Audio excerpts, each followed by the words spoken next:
Morning. It is now March 18th, 2020. I don't know how many cases there is. There's about 20, about one or two. I think it's in Labrador. Yeah. So really, this video is just gonna be seeing how the city is reacting, how everybody's responding to the coronavirus, and how I'm going to get through it. What's up, guys? It is now Thursday, March 19th, the day that the country has, I guess, unofficially shut down. We have been ordered into a soft quarantine by our Prime Minister, Justin Trudeau. There was talks today about funding for Canadian citizens who can't get back home on their own from other countries and stuff like that. There's talk about funding for the I don't know what to call it. For the elderly in retirement homes. That's the word I was looking for. I was trying to say it without sounding disrespectful. But businesses are remaining open as far as I know for now. I don't know how long smaller businesses will stay open. For example, like convenience stores and stuff like that. Because I am curious to see how long everything can stay open before they're ordered to shut down, especially stores that are very hands-on, like for the Canadians, like Bulk Barn. I'm curious to see how long a store like that can stay open, where like you pick your own food and or your own stuff like that, and everybody's grabbing everything. You know, it's a very hands-on stores and stuff. Excuse me. So that's happened. We are ordered to stay in unless we have to go out. I do believe people can still work for now. That's what I've been told. But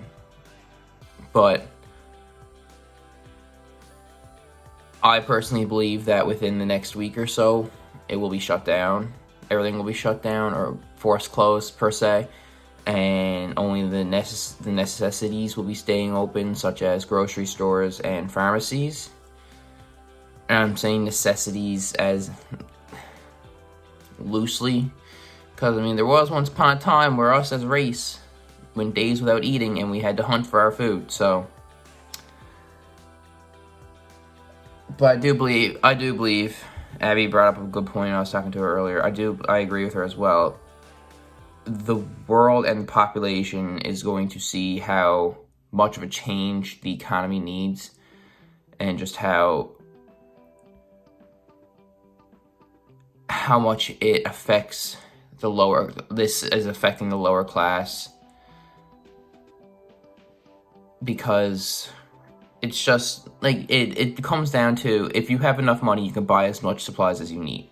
And that's all it is come down to, because like nobody's gonna tell a millionaire to stop spending their money to save themselves. But they all cut the sales at the grocery stores here to profit more, because that's what it's like, and that's what capitalism. That's capitalism. Sorry for putting my thumb in front of the screen, in front of the lens, guys. But that's capitalism. They've taken, everyone's freaking out. Oh, they raised the prices like that. No, they didn't raise prices. They just cut sales. Nothing's on sale anymore, so you have to pay full price for everything, because that's their money. Because of course we're in Western America, so people must feed and gain from capitalism. It's 2020. Everyone's going to use whatever pandemic or whatever huge story there is in the world to gain from it. There's going to be those people. It's going to happen. Like, Trump was convinced that Covid-19 was a hoax for the first month of it happening. Like, don't know what that doesn't have anything to do with capitalism, but I just had to point that out because it still boggles my mind that a leader of our world thought it was a hoax. Anyways, Trudeau has closed all borders. I've said that before. The only thing allowed across U.S. borders now is medical supplies and food, not even residents.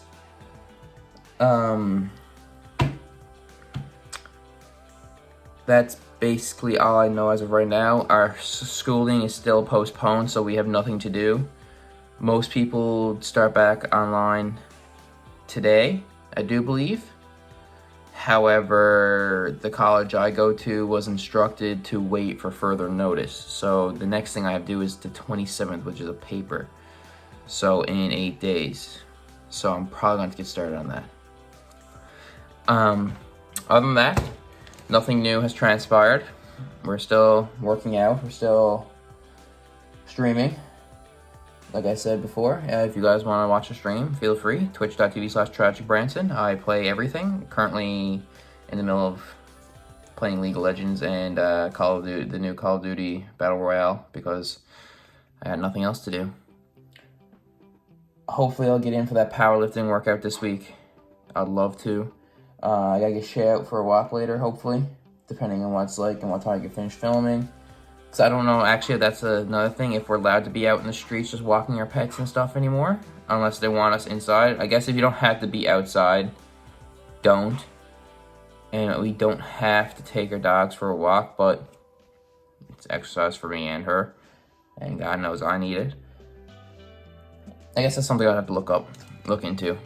But yeah, so let's get on the go. Gotta get gel in my hair, even though I kind of look like an edgy anime character. That doesn't look too bad. No, nothing in it either. No product. Need a haircut though for the military. Anyway, let's get on the go. Get dressed, get ready, get out on the roads, get this done as quick as we can, because we don't want to be out there as long. We don't want to be out there any longer than we have to be. Then we're going to come back, and I'm probably going to play games or do some school assignments or draw. Work on my drawing on my tablet. Yep. All right, let's get on and go.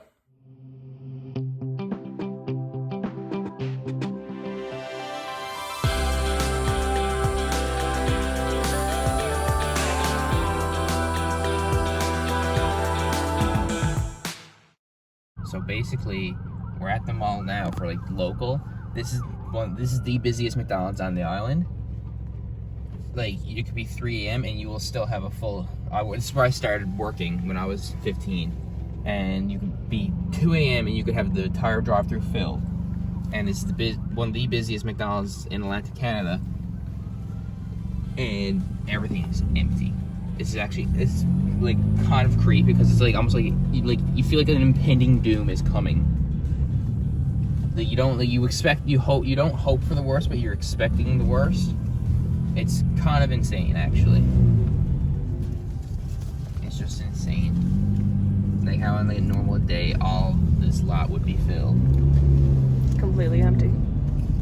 Aside from the construction workers doing work on the extensions in the mall. I wonder if Good Life is closed as well now.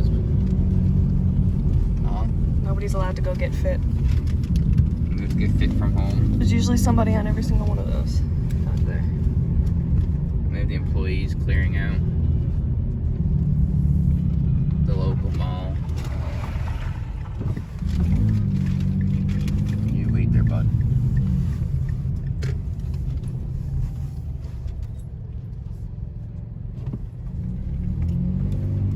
You wouldn't be able to tell the difference if the apocalypse was coming or not. Then again, most Newfoundlanders don't really care.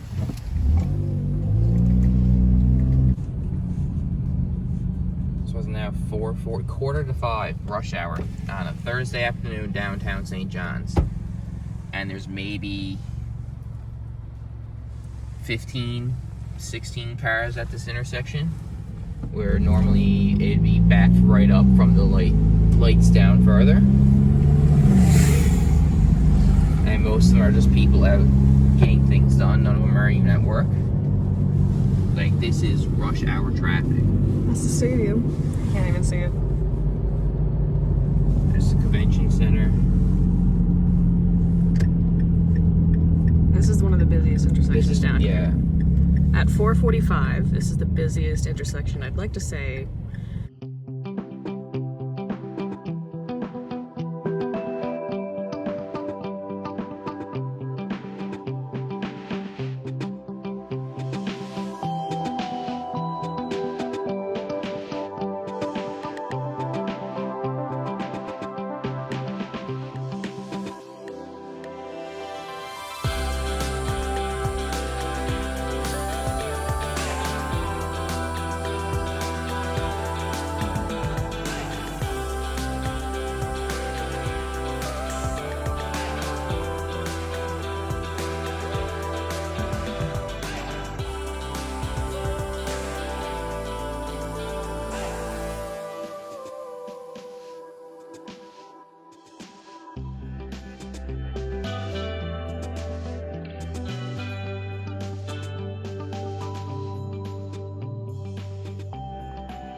So all the toilet paper is gone.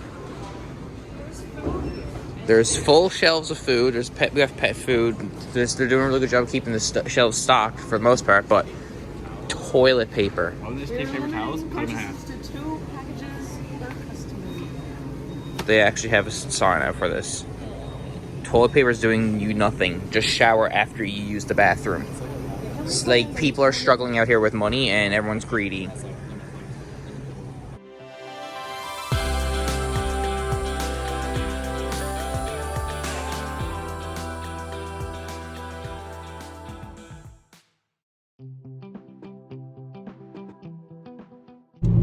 Alright, so that's basically those last few clips. This whole thing, most of it has been recorded within a few hour time frame, except for the first few clips which were filmed yesterday, prior to. It's 6:30 and the roads are empty. It's insane. I'm not saying that we shouldn't expect the worst, but I'm expecting the worst myself, just in case, like, if it does happen, I'm not... Well, like, I guess that depends on what happens when it happens, you know, but my mentality is if I expect the worst happens, I'm not going to be overly shocked. Then again, I won't be overly shocked anyway. I'm not the kind of person to react insane to these types of scenarios or to anything huge for that matter. Well, yeah, not really. In terms of, as a person, I'm very closed off to myself. Don't show a lot of emotion, and that's not because masculinity, it's just because that's who I am. I'm literally wearing purple, pink, and neon pink socks, so like masculinity has nothing to do with that kind of thing. No, it's very dead out. Everybody's using this time in this soft quarantine and time to get get groceries. If they need some, Sobeys has just got their stocks in across the island last night, so that's good. Mostly everybody is out exercising, going for walks, taking the dogs out, getting the family out. A lot of them are using it for family time together, which is, it's good. It's really good to see. It's almost like a glimpse of how better life could be if we treated everybody this way and we treated everything this way anyways, aside from Trudeau paying for everybody to return home. So, I mean, how awesome, it'd be awesome for me to be able to email him and be like, yeah, Trudeau, I want to go up to the Yukon and visit my uncle and my aunt. But, you know, other than that, it's very, I think it's, aside from the death factor, it's done well for us as humans and as a race. It's brought mostly everybody together. Now, I say that kind of hesitantly, as like I said before, Newfoundland does have its own Facebook group for this kind of thing to stay up to date with the world and like stuff like that. And there are people from all over the world in there, in that group chat. Like, we have people from the States in there just because they want to see what Newfoundlanders are like. And so if you do want to join that, just search up NL Covid-19 warriors or something like that. I don't really know what we're warriors of. It's a virus, not like we're taking part in hand-to-hand combat or something like that, you know. But you know, that group is kind of a little toxic. There's a lot of fighting going on. There's a lot of people exposing each other for buying too much toilet paper, blah blah blah. I don't really go on it just because I hate it. It's a lot of toxic energy we're in a time of where everybody needs to be together and everyone's just taking shots at each other for buying things that they're buying. Like, you don't know the person's story, right? Anyway, but that is mostly how Newfoundland's handling it. We do have the right to refuse unsafe work in terms of coronavirus, so we can refuse to go into work if we feel like, if we deem it personally that it's not safe for us or whatever. I won't be doing it. I need money. I don't really care personally. Just be smart about your hygiene and you're safe. It's all it is, in my opinion. There could be more behind it. I'm not a scientist. I play video games and make YouTube videos, and I'm learning to create video games for a living. So medical isn't my field. It's definitely a thing that where I'm curious to see grow, and I'm curious to see how it outplays as it is growing very, very quickly as a situation. But then again, I am very proud of how my province and how my country is handling it. More or less proud. I'm proud how Trudeau is handling it. I think he's doing a wonderful job. But I'm not gonna get into politics because that's always a fight for another time. Because nobody sees the same on Trudeau. Anyways, it's just empty out here. Empty. Anyway, guys, that's gonna be it for the video. Thank you guys so much for watching. I appreciate you guys stopping by. I just thought it'd be... Anyway, guys, thank you guys so much for watching the video. I just wanted to give everybody else a little peek to see how we're handling it down over here on the island, on the rock. It's very bizarre, but you know, is what it is. Anyway, I'm gonna sit down now, eat my sushi, and get ready to stream. Thank you guys so much for watching the video. Make sure you guys drop a like if you're new to the channel, subscribe, and I'll see you guys in the next one if we survive.